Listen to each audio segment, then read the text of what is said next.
এই যে খেজুরের লালি গুড় দিয়ে বন্ধুরা, কি বলবো, কি সুন্দর স্বাদ আর খেতে অসাধারণ লাগে। আসসালামু আলাইকুম বন্ধুরা, চলে এসেছি প্রতিদিনের মতো নতুন এক রেসিপি নিয়ে। আপনারা দেখছেন গ্রামের মেয়ে রানো ইউটিউব চ্যানেল। আমার এই ছোট্ট চ্যানেলে তোমাদের অনেক স্বাগত জানিয়ে আজকে রেসিপি শুরু করছি বন্ধুরা। এই শীতের দিনে জালি জালি ফুলকো চিতই পিঠা তোমাদের সঙ্গে শেয়ার করব। আর একটা নয় 5-10টাও খেয়ে নিবে, খেতে কিন্তু খুবই ভালো লাগে। আর এই খেজুর গুড় দিয়ে বন্ধুরা, তাহলে চলো আজকে রেসিপি শুরু করে দিই। আর এইবার বাটিতে কাপ মেপে দিয়ে দিব আতপ চালের গুঁড়ো ময়দা। এখানে আমি কাপ মেপে নিয়েছি, তোমরা তোমাদের বাড়িতে মানুষ বুঝে নিতে পারো। যে কাপ মেপে আমি ময়দা নিয়েছি সেই কাপ মেপে জল দিয়ে দিব ময়দাতে। 1 কাপ ময়দা 1 কাপ জল দিব। প্রথমে অল্প অল্প জল দিয়ে মেখে নেব। এইখানে স্বাদ বুঝে সামান্য একটু চিতই পিঠাতে লবণ দিয়ে দিব। তো এইভাবে একটু আলগো হাতে মিশিয়ে নেব। তো বন্ধুরা দেখো, চিতই পিঠার জন্য ব্যাটারটা একদম খুব সুন্দর করে তৈরি করে নিয়েছি। এইখানে আবারও একটু জল দিয়ে দিব, দিয়ে তোমাদের বুঝিয়ে দিব বন্ধুরা, যেহেতু একটু গাঢ় আছে। এই যে 1 কাপ মতো জল আবারও দিয়ে দিয়েছি, দিয়ে মিশিয়ে নেব। আর বন্ধুরা বাটিতে একটু জল নিয়েছি, তেল আর জলের একটা মিশ্রণ তৈরি করে নিব। জল আর তেল একসঙ্গে খুব ভালো করে মিশিয়ে নিব একটু।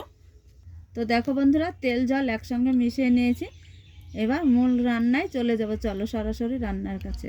এইখানে যে তেলের আর জলের একটা মিশ্রণ তৈরি করে নিয়েছি, এবার এক এক করে ব্রাশ করে নিব। এবার এক এক করে ব্যাটারটা দিয়ে দিব।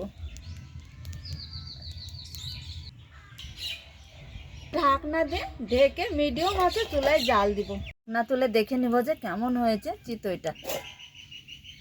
এই যে দেখো, ফুলে একদম মোটা মোটা হয়েছে। এবার একটু ফেসো দিয়ে তুলে নেব। দেখো তো দেখো বন্ধুরা, খুব সুন্দরভাবে এগুলা একবারে শর্টকাট উঠে যায়, এত সুন্দরভাবে দেখে বুঝতে পারছো নিশ্চয়। দেখো বন্ধুরা, এইভাবে দেখো খুব সহজে উঠে যায়, দেখতে কত সুন্দর।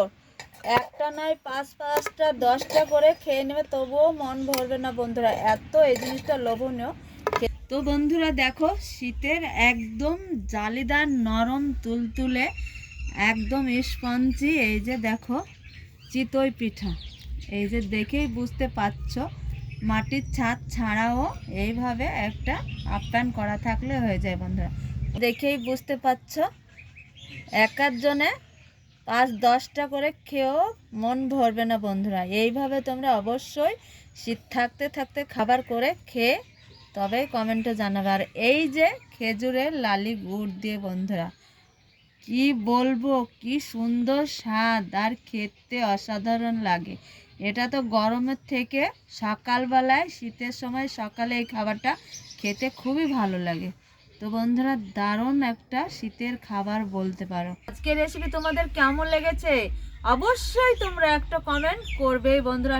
আজকের রেসিপি এই পর্যন্ত, এইখানে শেষ করছি বন্ধুরা। দেখা হচ্ছে নিত্য নতুন নতুন রেসিপি নিয়ে তোমাদের সঙ্গে। আর অবশ্যই চ্যানেলটা সাবস্ক্রাইব করে ভিডিওটা অনেক অনেক করে শেয়ার করবে। তোমরা যেখানেই থাকো ভালো থাকো, শীতের সময় সুস্থ থাকো। তোমাদের টাটা।